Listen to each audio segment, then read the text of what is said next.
stand up and speak out. And I think this is just our way of doing that. Like, I think that you need these, like, town halls don't always have to exist, in that space. Town halls to me can be held on social media. Town halls can be held like what you're doing right now with this 24-hour, I don't even know what you call it, stream. You know what I mean? Like marathon. So, yeah, I just think it's a form of resistance that's necessary. And I think that I think we're gonna see a lot more of these from so many different walks of life. And to even build on Envy's point, it's going to be very powerful when you start to see just Americans come together, period, to speak out about what's going on. Because to what Lauren said as well, he is the president of the United States of America. We are citizens of the United States of America. This isn't campaign season where, Democrats are over here, Republicans over here. We're all in this situation as Americans right now. So it's going to be very powerful to watch, what's happening at those Republican town halls, what's happening at, a stream like this,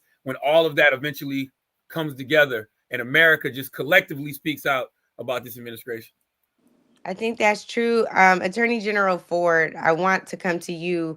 Envy asked a great question, which is why? Why do things like this matter from your perspective? And how can we change what's happening at the highest level? So many people look and say there's nothing we can do. They're in the doom and gloom of it all, right? Like, we just have to sit by and accept it. And we actually have an obligation to do something different. Why? No, look, I appreciate that. And thank you to the Breakfast Club for joining us. It is great to meet you all and to see you again. No, it's a great question, DJ Envy, a great question. And I think the answer is because it matters. Angela, you asked a question early on about what young people could do who are contemplating getting into the law. And I said, do it anyway, to get engaged and to do it. We need people to end the fight. And these types of things do not only show a message from a different point of view. It also demonstrates that there are opportunities to be heard from folks.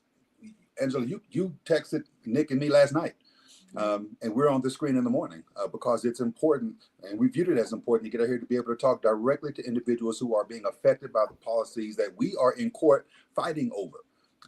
And I think that's an important thing for us to hear about, and for us to be able to present to the listening audience and to the viewing audience that you do have individuals out there, and these types of platforms allow them to be heard and to understand that they're not being ignored. And hopefully it also encourages them to continue to stay engaged and to be active and to provide input to us.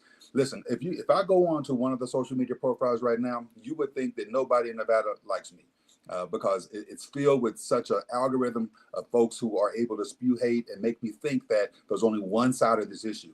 But if I pick up the phone call at my office and I listen to the messages that I'm getting, the dozens upon dozens of messages that I'm getting, they're saying, thank you for protecting my private information from Doge. Thank you for keeping this National Institute of Health money flowing so we can do research. Thank you for protecting birthright citizenship from the executive order. I know that what I'm doing is important. And that's why these types of streams are important, because look, as much as I'm going to stay engaged in the fight, don't misunderstand. This is hard. This hurts. People call me anything but a child of God, you understand, right? And they think because I've engaged in the political process that I forfeited my right to be treated like a human. And sometimes you want to throw the towel in, but I don't. I don't, because I know that there are people who do absolutely